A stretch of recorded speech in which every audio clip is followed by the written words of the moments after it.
أستغفر الله رب البرايا، أستغفر الله من الخطايا.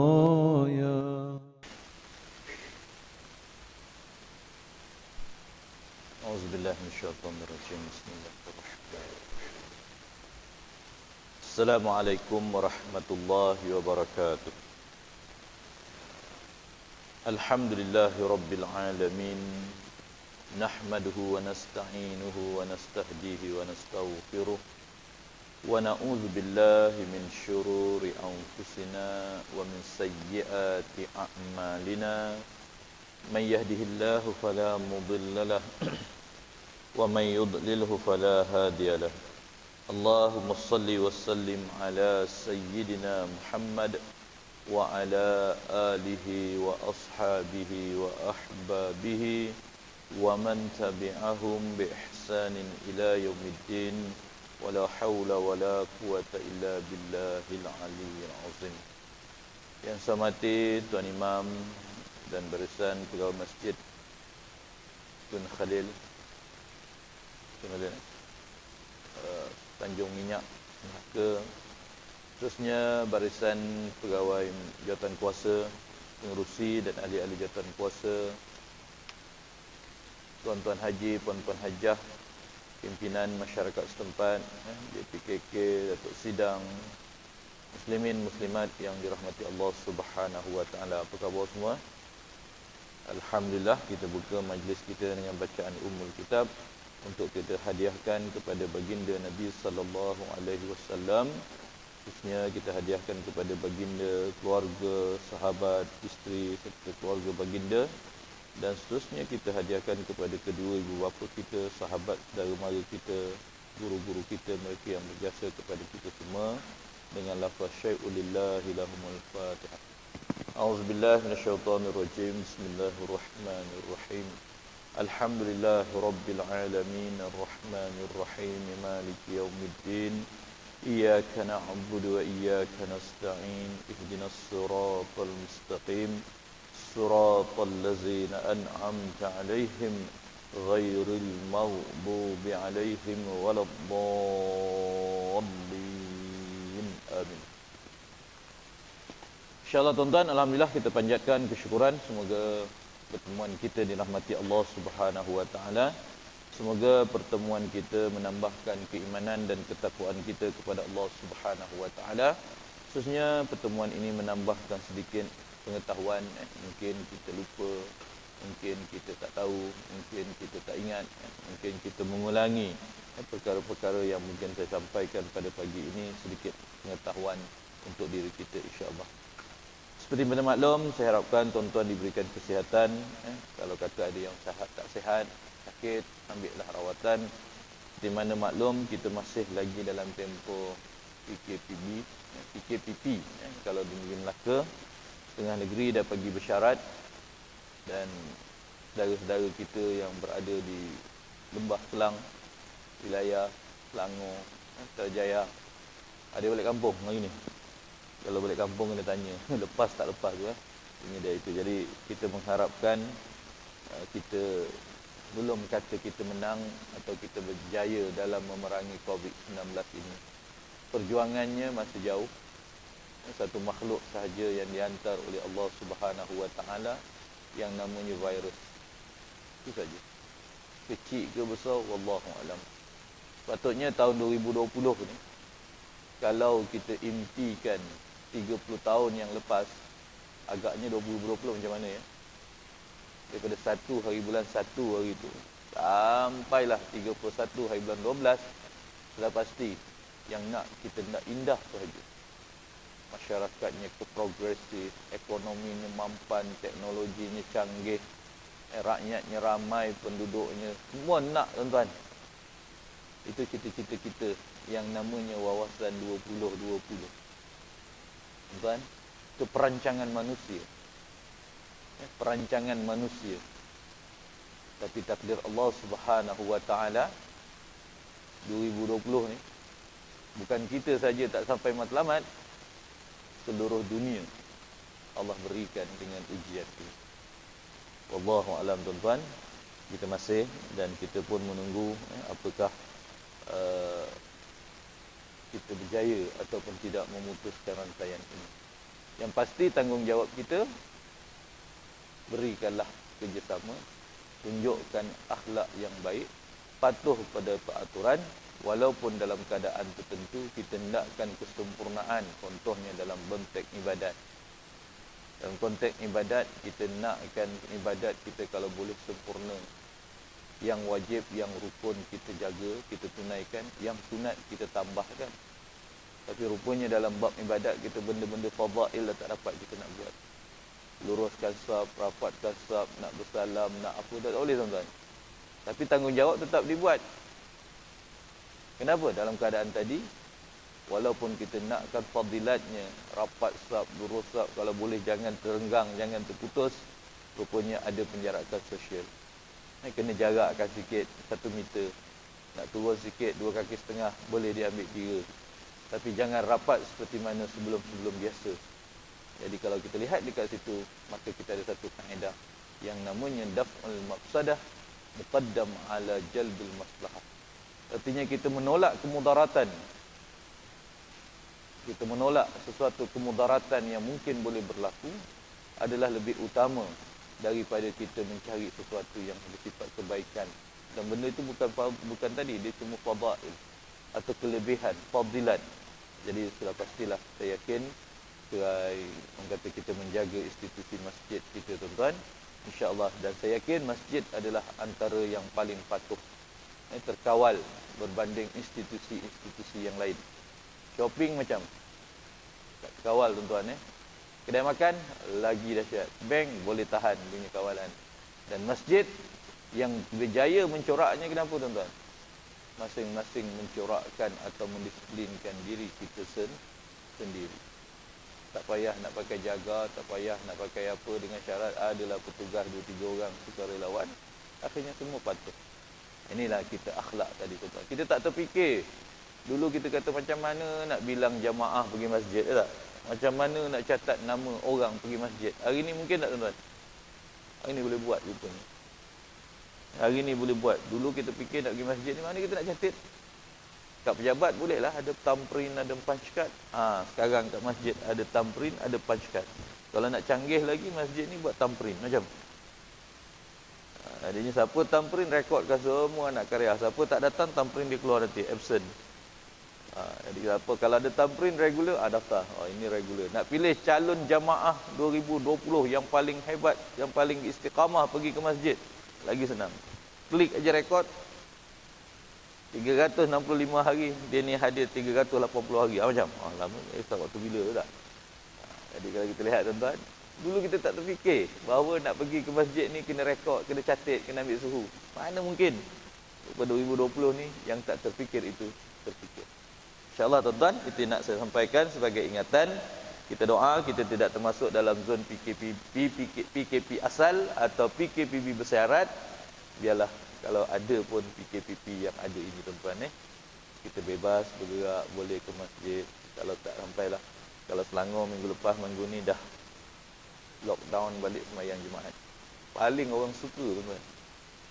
Itu yang paling suka sekali tu. Tak dapat pergi kerja tak apa, pergi tak sembahyang Jumaat lagi sedap. Ini jiwa kita ni apa tuan-tuan? Tapi kalau boleh apa? Rasa rindu, ya Allah, Allah tarik. Dan ada maslahah yang terpaksa kita terbit kerajaan negeri ataupun kerajaan mengambil tindakan seperti yang demikian. InsyaAllah tuan-tuan, pagi ini kita berbicara sedikit iaitu satu sifat yang namanya mengharap tuan-tuan. Kita mengharap sesuatu dari Allah Subhanahu wa taala. Dalam bahasa Arab, mengharap ini disebut dengan raja tuan-tuan. Raja iaitu perasaan kita mengharapkan sesuatu dari Allah Subhanahu wa taala. Apa yang kita mengharapkan dari Allah Subhanahu wa taala dalam kehidupan kita yang bersifat sementara ini. Kita duduk di dunia tak lama tuan-tuan. 40 tahun, ada adik kita, anak kita 30 tahun, ada yang 10 tahun. Ada yang dipanjangkan usianya sampai 80 tahun. ada yang dipanjangkan usianya sampai 100 tahun. Apa harapan kita dalam kehidupan yang dipinjamkan ini? Sudah pasti sebagai seorang manusia yang sifatnya lemah, yang sifatnya kerdil, yang sifatnya ada perasaan, orang kata apa, penat, letih, jiwanya kosong. Ni manusia ni tuan-tuan, ingatan Allah kepada kita, innal insana khuliqa halu'a. Manusia ni tuan-tuan, kita ni Allah jadikan dalam ayat yang lain, Allah kata laqad khalaqnal insana fi ahsani taqwim. Sesungguhnya kamu telah jadikan kamu ini dengan sebaik-baik kejadian. Kejadian apa? Dibandingkan dengan makhluk-makhluk yang lain. Makhluk yang lain, binatang, pokok tak sama, bukit, gunung tak sama nikmat yang Allah berikan kepada kita sebagai manusia. Itu satu ayat. Kait kuntum khaira ummah. Kamu adalah sebaik-baik manusia. Itu kata Allah, kehidupan manusia yang lebih baik daripada umat yang lain. Dalam ayat yang lain, dalam penciptaan Allah Subhanahu wa taala, manusia ada sifat-sifat sebagai hamba. Sifat-sifat yang tidak sempurna. Ini yang saya bacakan tadi. Innal insana khuliqa halu'a. Manusia ini kata Allah Subhanahu wa taala sesungguhnya dijadikan oleh Allah Subhanahu wa taala dalam keadaan hidup yang keluh kesah, risau, takut. Tuan-tuan takut tak tuan-tuan? Takut. Ada takut yang datangnya takut tabi'i. Memang cerita takut je tuan-tuan. Takut apa? Takut nak ketandas, takut nak buang air, takut. Ada orang takut tuan-tuan. Sampai sekarang ni takut apa tuan-tuan? Takut nak salam pun takut. Nak pergi rumah orang pun takut. Nak jumpa orang pun takut. Kita ni takut. Perasaan tu tabi'i. Semula jadi manusia tu ada. Takut kat mana? Takut ni letak dalam hati. Kalau ceritalah dekat, minta maaf lah, kalau dekat masjid ni ada kisah satu semayang mayat, katakanlah tuan pergi berhenti semayang pukul 10 malam lepas isyak, tiba-tiba nampak satu tong mayat kat sini tengah ada. Agak-agak tuan-tuan cerita, orang takut tak datang masjid tuan?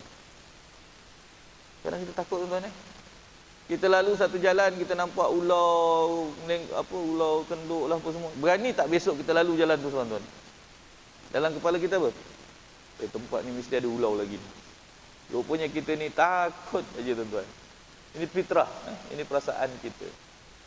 Yang kata Allah Subhanahu wa taala, antara sifat lemah manusia tadi, manusia diciptakan oleh Allah Subhanahu wa taala dalam keadaan khalu'a. Wa iza massahu syarru jazu'a. Apabila jiwanya keluh kesah, jiwanya gelisah, jiwanya kosong, ditakdirkan Allah Subhanahu wa taala ditimpa pula musibah. Musibah. Jiwa kosong, tak mantap, risau, tak ada apa, bekalannya tiada, ilmunya tak ada, motivasinya tiada. Datang pula musibah.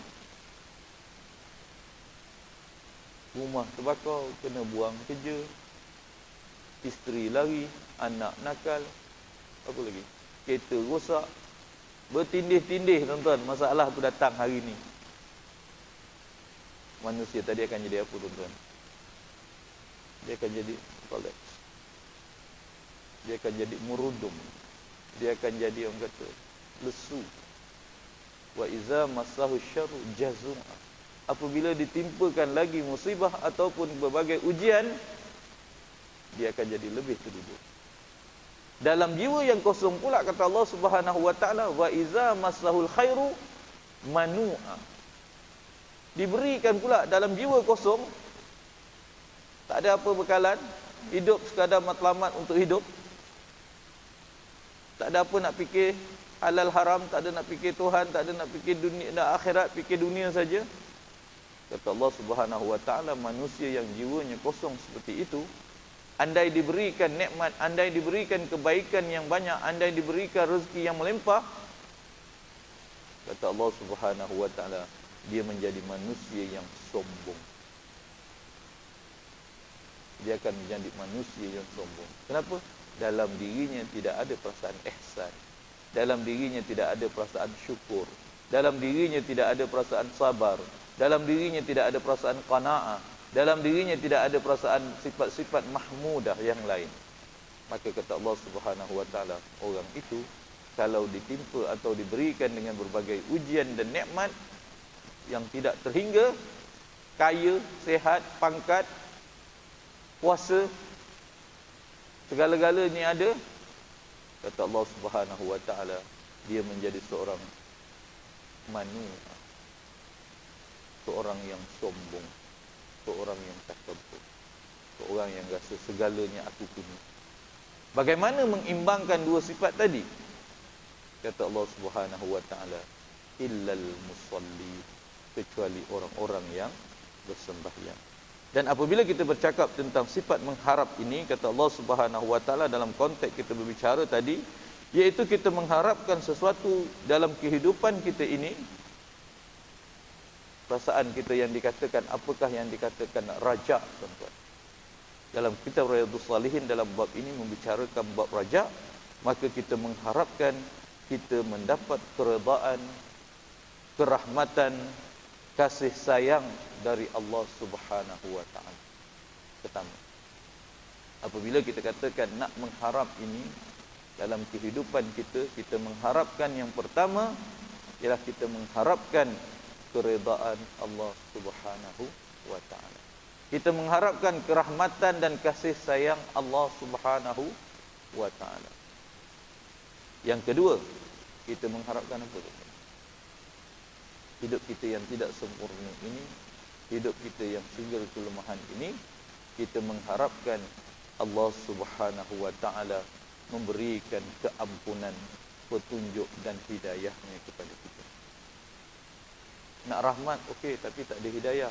Nak rahmat boleh, nak kasih sayang, tapi tak ada keampunan, tak jadi juga. Jadi dalam konteks mengharap tadi, ada sifat yang kita mengharap, kita mengharapkan keredaan Allah Subhanahu wa taala. Apa yang kita hadap redha? Redha Allah. Allah meredai apa yang kita lakukan di dunia ini. Kita mengharapkan kasih sayang Allah Subhanahu wa taala. Andainya aku terbabas, andainya aku terlupa, andainya aku tersilap, andainya aku melakukan apa, ya Allah, Kau tunjukkanlah aku jalan pulang yang betul. Andainya kita melakukan dosa, andai kita melakukan apa, ya Allah, Engkau ampunkanlah dosa aku. Ini tuan-tuan, satu sifat yang kita harapkan membicarakan pada pagi ini, iaitu apa yang dikatakan kita mengharap tentang Allah Subhanahu wa taala. Dan kaya menunjuk kepada satu hadis Nabi sallallahu alaihi wasallam daripada Abi Zar radhiyallahu anhu, katanya Rasulullah sallallahu alaihi wasallam bersabda, apa ini hadis kursi tuan-tuan, yaqulullahu azza wa jalla, Allah Subhanahu wa taala bersabda, berfirman, man jaa bil hasanati falahu asyru amsalha au azid, wa man jaa bis sayyiati fajazaa'u sayyi'atin sayyi'atun misluha au awfir, wa man taqarraba minni shibran taqarrabtu minhu zira'a, wa man taqarraba minni zira'an taqarrabtu minhu ba'a, wa man atani yamshi ataituhu harwalah, wa man laqiyani biqurabil ardi khati'atan la yushriku bi syai'an laqituhu bimisliha maghfirah. Rawahul Bukhari.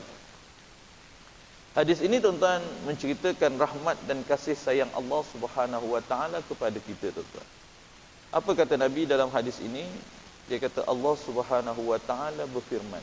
Maknanya bila Nabi bersabda dalam bentuk hadis, tapi dia gunakan lafaz Allah berfirman. Apa maknanya tu? Hadis tapi Allah berfirman. Dalam istilah ilmu hadis dipanggil apa? Hadis qudsi. Hadis qudsi bukan macam ayat Quran. Bukan macam ayat Quran. Ayat Quran kalimatnya dari Allah, turunnya daripada malaikat Jibril, tak boleh diubah, tak boleh dipinda, tetapi turun dari Allah langsung dan termaktub di dalam Al-Quran. Apabila hadis qudsi pula, lafaznya dari Nabi sallallahu alaihi wasallam, turunnya dari Allah Subhanahu wa taala kepada Nabi melalui Jibril, tapi lafaznya bila diriwayat ada berlaku, si perawayat ni ada kurang, si perawayat ni ada lain dia dengar yang ni, tapi lafaznya tadi datang dari Nabi sallallahu alaihi wasallam. Maksud hadis tadi datang dari Allah Subhanahu wa taala. Tetapi kalau ayat Quran, sifatnya mutawatir. Mutawatir turunnya, susunan ayatnya tak boleh nak pergi ke depan, tak boleh nak pergi ke belakang, tak boleh tak. Dia dalam keadaan turunnya dari wahyu Allah Subhanahu wa taala. Tapi kalau hadis qudsi, maksud hadis tadi datang dari Allah Subhanahu wa taala yang diturunkan kepada Nabi secara wahyu ataupun ilham ataupun mimpi ataupun apa, tetapi lafaz yang keluar daripada Nabi tadi dengan perkataan Nabi sendiri dan dia dengar oleh para sahabat, sahabat meriwayatkannya. Bila riwayat sahabat tadi ada khilaf dari sudut perkataan, kalimat, tetapi maknanya sama, itu dipanggil hadis qudsi. Kalau ayat Quran, semua sahabat yang mendengar mutawatir sifatnya. Artinya satu orang ke satu orang, satu orang ke satu orang, apa yang Nabi dapat daripada Jibril tidak ditambah, tidak dikurang. Itu yang disampaikan oleh Nabi sallallahu alaihi wasallam. Itu makna hadis qudsi. Apa kata Nabi sallallahu alaihi wasallam dalam hadis ini? Allah Subhanahu wa taala berfirman dalam hadis qudsi, barang siapa yang datang mengerjakan satu kebaikan baginya, Allah dengan penuh rahmat dan kasih sayang akan melipat gandakan pahala kebaikan yang dilakukan dengan 10 kali ganda. Dan dalam hadis ini kata Nabi sallallahu alaihi wasallam, au azid, kata Allah, dan aku boleh tambah, bukan kata 10 kali ganda, 100 kali ganda, 1000 kali ganda, berganda-ganda. Itu hak Allah Subhanahu wa taala. Itu rahmat kasih sayang Allah Subhanahu wa taala kepada kita. Wa man jaa bis sayyiati fajazaa'u sayyi'atun misluha au aghfir laha. Barang siapa yang melakukan ataupun yang datang kepadaku dengan melakukan perkara-perkara dosa dan maksiat, maka dosa dan maksiat itu, kata Nabi sallallahu alaihi wasallam, Allah akan membalasnya dengan satu kebaikan digandakan, kejahatan dibalas dengan satu. Malah istilah kejahatan ini, kata Nabi sallallahu alaihi wasallam dalam hadis ini, kalau ibarat saya katakan hari ini, bukan tulis buku rekod pakai dakwat kekal. Apa makna tuan-tuan? Dalam bab dosa kita dengan Allah Subhanahu wa taala, ibarat dalam buku kita, catatan kita ni ditulis dengan pensil. Apa makna pensil? Ada raba, bukan apa? Pemadam Ada pemadam, dia boleh padam. Dia boleh padam. Ini yang kata Nabi sallallahu alaihi wasallam, barang siapa manjaa bis sayyiati, barang siapa yang datang kepada aku dengan dosa dan maksiat, dengan kejahatan, fajazaa'u sayyiatin, maka balasannya dengan satu kejahatan. Tadi dengan satu kebaikan Allah gandakan dengan 10 atau lebih, tetapi kata Nabi sallallahu alaihi wasallam dalam lafaz yang ini, barang siapa yang datang dengan kejahatan, aku akan balaskan dengan satu kejahatan. Dan kisbat kejahatan tadi, kata Allah Subhanahu wa taala dalam hadis ini, au aghfir, atau kejahatan tadi aku boleh ampunkan, aku boleh hapuskan kejahatan. Bila kejahatan, dosa yang kita lakukan akan terhapus? Bila kita bertaubat, memohon istighfar, kita beristighfar, memohon keampunan, kita bertaubat, menyesal dengan apa yang kita lakukan, maka dosa, kesalahan yang kita lakukan tadi, kalau kita tertinggal perkara yang kita lakukan, kita menunaikan balik. Kalau puasa, kita qada balik. Kalau sembahyang, kita qada balik. Orang kata apa, kita menyesal, kita sembahyang balik dalam pada waktunya, kita mengqada balik, kita menunaikan balik. Kalau kata dalam hak orang kata dunia ni tadi, antara manusia dengan manusia, kita cari orangnya, mana yang kita terambil haknya, mana yang kita sakitkan hatinya, kita mintakan balik kemaafan.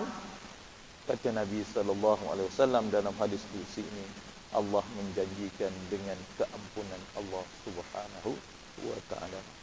Wa man taqarraba minni shibran, barang siapa yang datang kepada aku, menghampiri aku dalam keadaan dia dekat pada aku sejengkal. Dia datang dengan Allah sejengkal aja. Nak pergi ke masjid, masuk masjid tapi duduk kat pintu. Kata Nabi sallallahu alaihi wasallam, maka kebaikan yang datang kepadanya sehati. Dia buat kebaikan sejengkal aja. tetapi rahmat, petunjuk, ihsan, kasih sayang Allah akan beri kepada kita kebaikannya sehasta. Barang siapa yang dekat kepada aku adalah sehasta. Dia datang beratnya sehasta. Sehasta apa? Ni. Sehasta ke tak? Ni sehasta. Maka kata Nabi, Allah akan memberi rahmatnya sedepa. Maksudnya 2 kali ganda. Barang siapa yang datang ke tempatku dalam keadaan berjalan kaki, kita pergi jalan kaki, maka rahmat dan kasih sayang Allah Subhanahu wa taala akan datang kepada kita dalam keadaan berlari. Kita datang perlahan aja pergi masjid. Tak kenapa uzur. Tapi kalau datang naik motor pakai 180 macam, lagi rahmatnya lagi teruk. Tapi takut tak sampai tuan-tuan kalau 180 kat selekor tu macam. Jawabnya, ialah jangan sampai kita mengambil hak orang, kita memberikan kemudaratan pada orang. Cuma ni nak ingatkan bahawa rahmat Allah, kalau kita datang dengan Allah dalam keadaan perlahan sekalipun, berjalan sekalipun, ada orang, minta maaf, bila satu zaman nanti kita akan sampai usia tua, kita akan sampai usia uzur, kita akan sampai satu jiwa kita ni tak mampu tuan-tuan. Mampu tak agaknya kita ni mengesot pergi ke masjid. Ada orang sanggup mengesot pergi ke masjid. Ada orang sanggup naik wheelchair pergi ke masjid. Ada orang sanggup sewa tak kereta. Ada orang rasa, ya Allah, satu hari nanti kita akan sayu tuan-tuan, Allah tarik nikmat sihat kita tak sampai. Tapi kita nak terpergi. Tapi masa sihat tak nak pergi. Ini yang kita takut itu tuan-tuan. Jadi masa sihat inilah kita rebut. Kalau dah sakit nanti, itu kita harapkan keampunan, ahsan Allah Subhanahu wa taala. Dan kata Nabi sallallahu alaihi wasallam dalam hadis ini, barang siapa yang datang menemuiku dalam keadaan dia datang berlari, orang kata berjalan dalam keadaan tadi, maka rahmat dan kasih sayang Allah akan datang dalam keadaan lebih cepat daripada apa yang dilakukan. Barang siapa yang menemui aku dalam keadaan kesalahan hampir sepenuh bumi sekalipun, datang berjumpa dengan Allah, kita beritahu aku ni apa tak buat, semua dia buat. Tapi dia datang untuk mengharapkan keampunan Allah. Maka kata Nabi sallallahu alaihi wasallam, andai dia datang membawa satu dosa antara langit dan bumi, semua ada. Cerita apa yang dia tak buat dia ni? Semua hero, segala hero. Kata Nabi, kecuali syirik saja. Sebesar mana pun dosa, kata Nabi sallallahu alaihi wasallam, yang dilakukan oleh itu, wa man laqiyani bi qurabil ardi khati'atan la yusyriku bi syai'an laqituhu bimisliha maghfirah. Barang siapa yang datang berjumpa aku membawa dosanya sepenuh langit dan bumi, tapi dalam dosa tadi tidak ada dosa syirik sahaja. Tidak ada dosa syirik sahaja. Yang lain semua ada. Cerita arak, cerita judi, cerita bunuh semua ada. Yang tak ada syirik.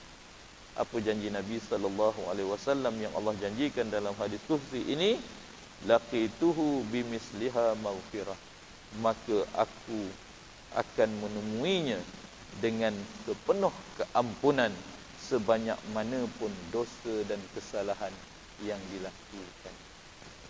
Tetap pintu rahmat keampunan Allah terbuka. Tuan-tuan, tiap-tiap minggu, sebulan sekali, kampung ni katakan ada apa tuan-tuan? Ada kematian. Dalam kematian yang kita dengar, apa dia? Akhir sekali, puncak daripada jenazah itu dimasukkan ke dalam kubur. Setelah dikuburkan, disemadikan, apa yang berlaku? Maka imam akan membaca talqin. Talqin tu untuk si mayat ke untuk yang degup, yang datang mengantau ni? Kalau ikutnya, apa lagi mayat nak dengar? Tak, dah terputus amalannya. Untuk yang datang tadi apa dia? Pengajaran untuk kita. Itu sebab kalau kita ni tuan-tuan, kita ingat mati, apa tanda ingat mati?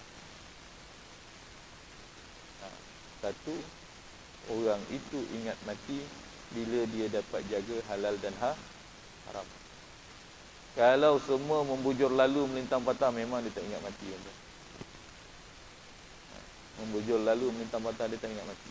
Dia ingat besok dia nak hidup, besok dia nak hidup, tolak aja apa semua hak dia itu tak. Tapi bila nak buat, aku ni ada anak bini, aku ni ada kerja, aku ni bukan sihat sangat. Jawabnya teringat ada mati. Tak? Ini kita hidup tuan-tuan. Kalau kata, kamu boleh, alah, tentara ada buat. Jawabnya orang tu lupa pada kematian. Yang kedua, bagaimana kita mengingat kepada kematian yang pasti akan datang. Itu kata Nabi SAW, rajin-rajin menziarahi kematian. Rajinlah menziarahi. Itu tanggungjawab yang hidup pada yang mati. Artinya kita kata, ya Allah, kawan kelas aku dah sebaya dengan aku. Aku sakit lagi teruk daripada dia. Dia tak ada apa sakit. Aku ni 3 serangkai ada, 5 serangkai ada, 6 serangkai semua ada. Berangkai-rangkai ada tuan-tuan, ada tak? Tapi tak pergi juga. Kenapa dia tarik balik? Kadang-kadang seorang ibu pula tanya, kenapa kau ambil dia, tak ambil aku? Kadang-kadang berlaku tuan-tuan, kita bertanya diri kita ini, kenapa kau ambil dia, tidak ambil aku? Dia masih muda, aku ni dah tua, ambillah aku. Tapi Allah nak ambil dia apa? Kita ingat kematian tidak mengenal sakit, tidak mengenal sebab, bila-bila masa sahaja akan datang. Sebabnya itulah kemalangan, sakit, bumbung jatuh tergelincir bilik air, habis-habis tersedak susu. Tak? Macam-macam boleh berlaku. Tapi kita kena ingat kematian. Kematian itu kalau kita lihat, yang ketiga, kita ziarah kematian. Yang ketiga, ziarah kubur. Tengok apa kata Nabi SAW dalam satu hadisnya dulu, aku halang kamu daripada menziarah kubur.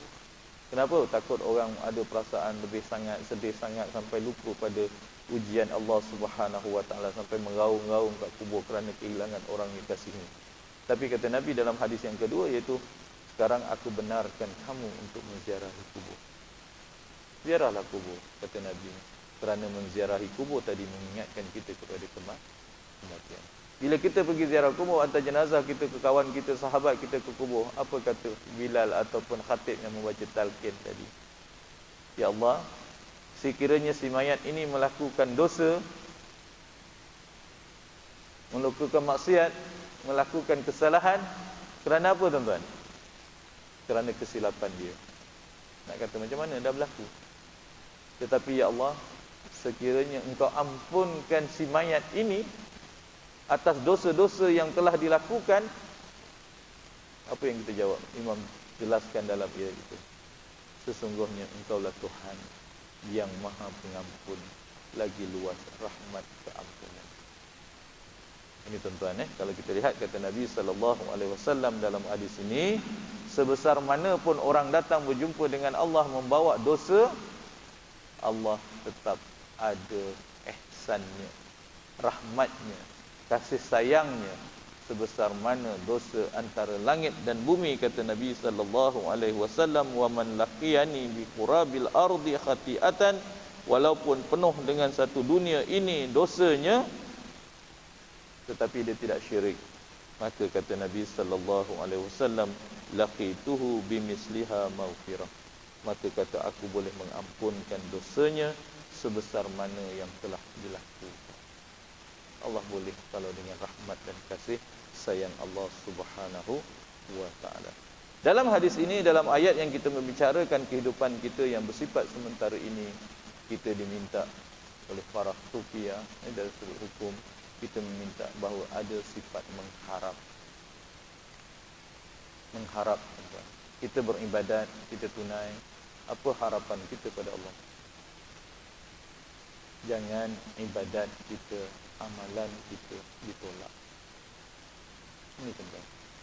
Jadi pagi tadi kita sembahyang subuh, malam kita sembahyang isyak, hari itu kita bersedekah, yang ni kita pergi haji, tahun lepas kita pergi umrah, besok minggu depan kita keluar zakat, yang ni kita tolong orang, besok Covid kita bantu orang, besok kita pergi ziarah orang kahwin, hari ni kita pergi ziarah orang meninggal, macam-macam benda-benda makruf kita yang kita lakukan. Apa yang kita mengharapkan tuan-tuan? Ya Allah, janganlah engkau tolak amalan aku ini sebagai satu amal saleh. Sebaliknya ya Allah, kau terimalah ianya sebagai satu amal makruf yang dapat memberatkan neraca timbangan.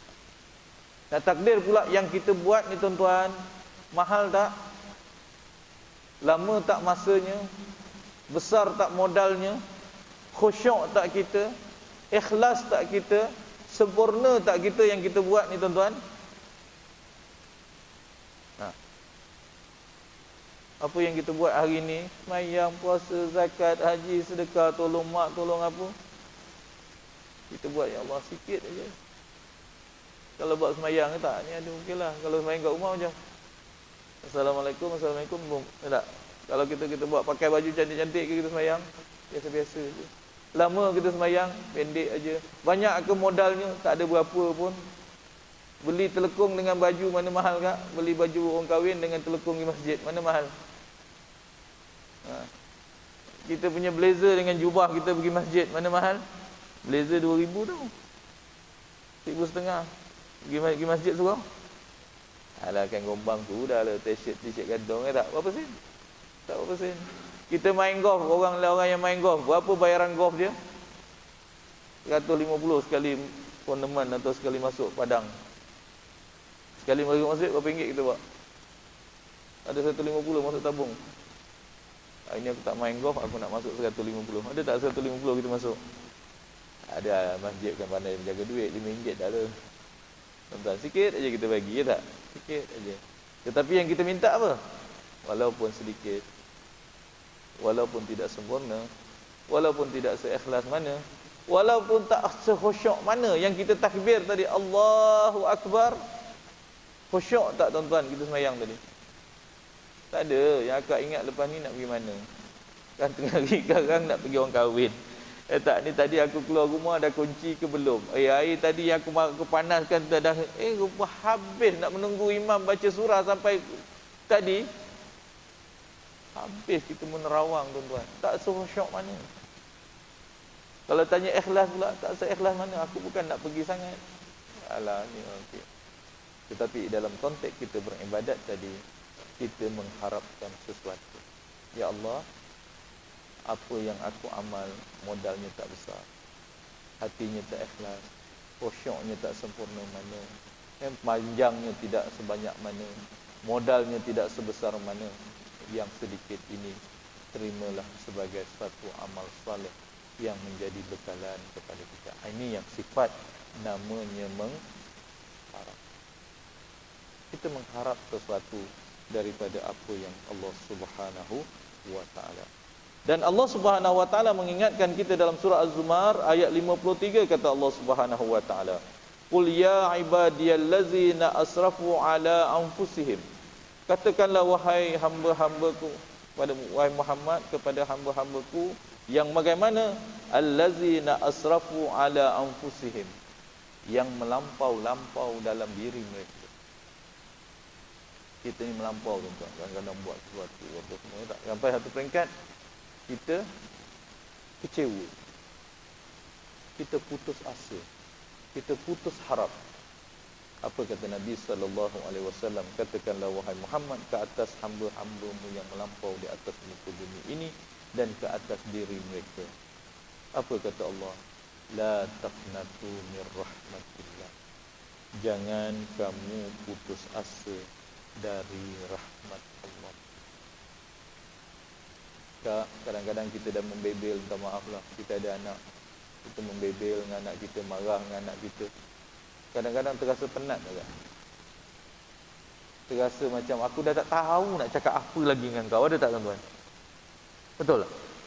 Kadang-kadang kita rasa tak tahu nak cakap macam mana lagi dah nak bagi kau. Kalau nak bagi bomo mana lagi dah tak tahu dah siapa yang boleh buang kau ni. Akhirnya kita rasa apa tuan-tuan?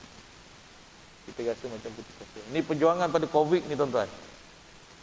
Kalau orang yang sifatnya putus asa, apa kecewaan dia buat?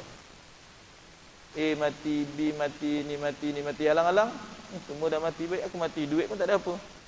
Itu yang kalau kita ingat awal-awal lah, kita tak, bila serang satu keluarga, akhirnya kalau orang yang tidak ada keimanan, tidak ada keyakinan, dah semua mati, baik aku mati, hidup pun tak ada makna dah. Tapi kata Allah Subhanahu wa taala, la taqnatu min rahmatillah. Covid tak akan berakhir tuan-tuan. Dah ada virus ni, berarti dia akan apa? Dia akan ada lah dalam hidup kita. Tak akan ada. Macam mana denggi, tak akan mati denggi tuan-tuan. Dia akan ada. Cuma ikhtiar kita, usaha kita, rahusan kita, berusaha berikhtiar. Itu aja. Dan kita kena yakin itu ujian Allah. Setiap penyakit pula kalau kita yakin, apa dia? Kita pegang pada janji Allah Nabi sallallahu alaihi wasallam. Likulli da'in, apa dia? Dawa. Tiap penyakit yang Allah hantar ini tuan-tuan, pasti akan datang ada obat. Yakin tak? Pasti ada obatnya. Cuma obatnya apa? Cepat atau lambat. Kalau hari tu datang terus hari ni dapat obat, senang kita tuan-tuan. Dah kata pula obat akan keluar tahun 2021 bulan 12. Obat akan keluar tahun 2021 nanti. Belum tahu lagi tu, belum sah lagi. Kalau kita pula sebagai pengguna pula ada lagi nak tengok vaksin ni ada enzim babi, tak ada enzim babi, katakanlah elemen tu pula kita akan tengok kandungan tadi, ada side effect, tak ada side effect. Ada kerja apa kesan, ada dengan makan ubat, kita makan ubat kan dia kena buah pinggang, ada makan ubat dia mengantuk. Kuman mati tapi rupa virus lain datang. Sudah pasti mereka akan mengkaji. Tapi nak menunggu katakanlah ditakdirkan 2021 baru temui vaksin. Berapa lama lagi nak tunggu tuan-tuan? 12 bulan lagi nak tunggu. Kalau orang yang kecewa macam, alamak, lama ni. Tapi kalau kita yakin, setiap obat, setiap penyakit ada obat. Itu optimis kita. Cuma cepat ataupun lambat. Yang ada pada hari ini, diri kita, prevention. Disebut oleh perkataan ulama, al-wiqayatu khairum minal ilaj. Kita dah tak mampu nak rawat. Tapi kalau nak rawat tadi tak mampu, jawabnya kita apa? Kita mencegah. Kita mencegah. Kenapa kita mencegah? Kita berdasarkan pada firman Allah Subhanahu wa taala, wala tulqu bi aidikum ila tahlukah. Jangan kamu campak diri kamu kepada orang kebinasaan. Kenapa kita bertindak tadi? Dalam konsep hidup kita sebagai manusia, Nabi mengingatkan la darar wala dirar. Kita tak boleh memberi mudarat pada diri kita, kita tak boleh memberi mudarat pada orang lain. Dalam kaedah fiqh yang lain pula, ad-darar yuzal. Bila ada kemudaratan kena dibuang. Jadi pada kita, cuma jangan sampai kita putus asa dengan rahmat Allah Subhanahu wa taala. Dalam apa? Dalam ujian-ujian yang sedang kita lalui hari ini. Hidup tidak akan berhenti dengan ujian. Ingatan Allah Subhanahu wa taala, wala nabluwannakum bi syai'in minal khaufi wal ju'i wa naqsim minal amwali wal anfusi was samarat. Kata Allah Subhanahu wa taala, dalam kehidupan yang kita lalui ini setiap kamu akan diuji dengan berbagai-bagai ujian. Antara ujian yang sedang kita lalui al-khaufu, takut. Sekarang ni takut tuan-tuan. Semua takut. Minal khauf. Dulu kita takut benda-benda, sekarang kita takut sekarang hari ni. Takut. Nak keluar rumah takut, nak apa takut, semua takut. Wa minal khaufi wal ju', dan diuji dengan kelaparan. Hari ni pula kalau dah keadaan Covid ni berlaku, apa berlaku pula dekat ekonomi? Dengar sana dibuang kerja, seni dibuang kerja. Asia akan buang 10,000. Apa Firefly akan buang 2,000. Kilang akan buang kat sini, yang ini akan buang lagi, pilot akan, semua. Maka kita akan berlaku pula satu ujian, iaitu minal ju' pula akan datang, kelaparan. Datang pula ujian dalam Covid, datang pula melanda, banjir pula, datang pula kemarau, datang pula serangan. Hari ni orang tanam padi, orang tanam apa tuan-tuan, datang belalang, Allah hantar pula satu malam habis. Datang pula serangan tikus, akhirnya kekurangan semua makanan. Lepas tu bila dah datang pula demikian, akan berlaku pula kematian. Wa naqsim minal amwal, akan ada pula kekurangan pada harta. Jadi kelaparan, kemudian nyawa, datang pula harta, datang pula tanaman tak hidup, semuanya akan diuji. Dan kita hidup ini tidak lari daripada ujian. Tapi janji Allah, wa basyiris sabirin, berikanlah kabar gembira kepada mereka yang bersabar dengan ujian tadi. Sekarang pada kita bersabar. Bersabar bukan tak buat kerja apa. Bersabar pada kita ialah berusaha, bertindak, berikhtiar, bertawakal dan berdoa kepada Allah Subhanahu wa taala. Itu dalam konteks yang kita ingat dalam usaha kita sebagai seorang muslim ada 3 elemen dalam menghadapi segala cabaran kehidupan tadi. Yang pertama datang sifat iaitu berikhtiar. Dengan apa? Dengan akal yang dikurniakan, dengan ilmu yang diberikan, dengan keimanan yang ada, dengan keyakinan yang ada, dengan keyakinan kata Nabi SAW, kalau orang yang beriman, apa kata Nabi? Andai besok dah tahu dunia akan kiamat, di tangan kamu masih ada lagi biji benih yang boleh ditanam. Jawabnya apa? Tanam.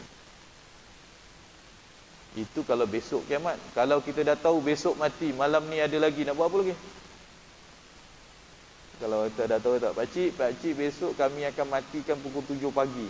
Agak-agak nak buat apa bang malam ni? Alamak, duduk ajalah atas katil. Kenapa besok nak menunggu pukul 7 pagi? Kalau dah tahu besok pukul 7 pagi akan berlaku kematian, tapi kat tangan kita masih ada kederat, masih boleh baca, masih lagi boleh minta maaf, masih lagi boleh telefon. Jawabnya apa? Telefon. Aku ni besok nak beritahu kau, besok pukul 7 aku nak mati. Habis apa telefon? Aku nak minta halal. Aku ada hutang kau 5,000. Boleh aku transfer duit hari ni? Selesai kan? Katakanlah, tak? Ikhtiar. Ni aku ada pinjam kau punya buku ni, aku nak pulangkan balik, ambil sekarang. Kenapa ni lain macam macam ni? Besok aku nak mati pukul 7. Kandainya kita tahu, boleh kita baca, buatlah. Ya Allah, malam ni aku nak sembahyang isyak, nak sembahyang tahajud, nak sembahyang apa. Kalau ada, ikhtiarlah. Kata Nabi SAW, jangan sampai besok dah mati. Apa lagi nak buat? Besok dah mati, duduklah atas katil baring aja. Tunggu apa? Nak tunggu kematian datang? Tidak. Kata Nabi, kalau andai diketahui esok akan kiamat, di tangan kamu ada biji benih yang boleh ditanam, tanamlah. Tunaikan hak kita. Ikhtiar. Itu sifat kita orang yang beriman. Bila dah berikhtiar, akan datang kepada kita iaitu doa. Doa. Kita dah berikhtiar nak mencegah. Jawabnya ada doa. Bila dah berdoa, datangnya apa? Tawakal kita kepada Allah Subhanahu wa taala. Ya Allah, aku dah berdoa, aku dah berikhtiar, aku dah berusaha. Sekarang ini aku serahkanlah urusan ini kepada kamu, ya Allah. Engkaulah yang menentukan, memberi keizinan, kehendak engkau atas apa yang kita kehendaki. Manusia berkehendak, Allah berkehendak. Kehendak Allah lebih hebat daripada kehendak manusia. Ketentuan Allah, kita tidak tahu apa kehendak Allah. Mungkin yang kita kehendak tidak dapat, tapi yang kita tidak kehendak dapat. Kenapa? Allah berkehendak yang demikian. Allah berkehendak yang demikian berlaku kepada kita. Jadi tuan-tuan, kata Allah Subhanahu wa taala, la taqnatu min rahmatillah. Dalam ayat yang lain Allah berfirman, la tayasu min rahmatillah. Jangan kamu putus asa dari rahmat Allah. Innallaha yaghfiru dzunuba jami'a. Kata Allah, Allah boleh mengampunkan dosa kamu keseluruhannya. Innahu huwal ghafurur rahim. Sesungguhnya Allah itu Maha Pengampun dan Allah itu Maha Penyayang. InsyaAllah tuan-tuan, itulah yang nak saya sampaikan sebagai ingatan kepada kita yang kehidupan kita ini adalah ujian, dan jangan sampai kita berputus asa dari mengharapkan keredaan, keampunan, petunjuk, hidayah dari Allah Subhanahu wa taala. Apa syarat kita untuk mendapatkan pengharapan dari Allah Subhanahu wa taala? Ayat ini selalu kita baca, ada 2 syarat sebagai manusia tadi yang dikatakan berharap. Ada perasaan raja. Ayat yang pertama ataupun kandungan yang pertama, kata Allah Subhanahu wa taala dalam surah Al-Kahfi ayat yang ke-15, kata Allah, faman kana yarju liqa'a rabbih. Barang siapa yang berharap-harap untuk berjumpa dengan Allah, yang Allah redha kepada kita, kita redha kepada Allah. Syarat yang pertama, fal ya'mal amalan salihan. Maka lakukanlah amal-amal saleh semasa hidup di dunia. Itu syarat yang pertama. Kalau kita mengharap berjumpa dengan Allah, mengharap keampunan Allah, mengharap kerahmatan Allah, yang pertama, fal ya'mal amalan salihan. Buatlah apa sahaja benda yang baik dengan cara rukun, sempurnakannya. Wala yusyrik bi ibadati rabbih ahada. Jangan kamu mensyirikkan Allah dengan sesuatu yang sama kita letakkan kekuasaan makhluk dengan Allah Subhanahu wa taala. Bebaskan diri kita daripada kesesatan, bebaskan diri kita daripada kesyirikan, bebaskan diri kita daripada kebid'ah atau perkara-perkara bid'ah dan khurafat, supaya akidah kita, pegangan kita berada dalam pegangan yang benar, yang diredai oleh Allah Subhanahu wa taala. Wallahu a'lam tuan-tuan, itu yang dapat saya sampaikan. Moga yang baik datangnya dari Allah, kesilapan dan kekurangan itu adalah penyampaian saya, dan kita mengharapkan keredaan, mengharap. Itu saya kata tak hati-hati kita tu mengharap aja tuan-tuan. Kita jawab peksa ke tak? Tak sempurna mana pun. Harap-harap cikgu luluskan lu. Harap tuan-tuan, kita bagi mak, ya Allah, bagi mak tak berapa sen, mak harap-harap mak bagilah aku batu ni, tak? Kita mengharap tuan-tuan. Buat kerja tak ikhlas mana, naik pangkat nak juga, aku harap naiklah pangkat. Itulah manusia dengan penuh harapan dan cita-cita. Tetapi harapan dan cita-cita tadi mesti ada prasyarat yang mengikuti dan mengiringinya. Niat yang baik, ikhtiar usaha yang baik, bertawakal dengan berpegang dengan amanah yang diberikan, dan bertawakal, berserahlah kita kepada Allah Subhanahu wa taala. Saya mohon maaf kalau ada kekurangan. Wabillahi taufiq wa hidayah. Wassalamualaikum warahmatullahi wabarakatuh. A'udzubillahi minasyaitonir rajim. Bismillahirrahmanirrahim. Allahumma anfa'na bima 'allamtana wa 'allimna ma yanfa'una wa zidna 'ilman min indik. Rabbana taqabbal minna du'aana innaka antas samii'ul 'alim wa tub 'alaina innaka antat tawwabur rahim wahdina wa fiqna ilal haqqi wa ilas siratikal mustaqim. Rabbana atina fid dunya hasanah wa fil akhirati hasanah wa qina azaban nar. Walhamdulillahi rabbil alamin. Taqabbalallahu minkum.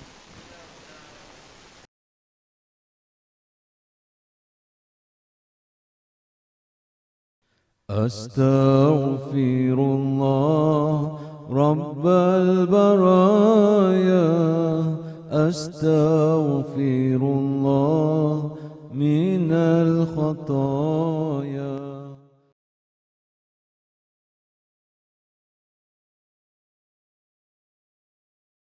أستغفر الله رب البرايا أستغفر الله من الخطايا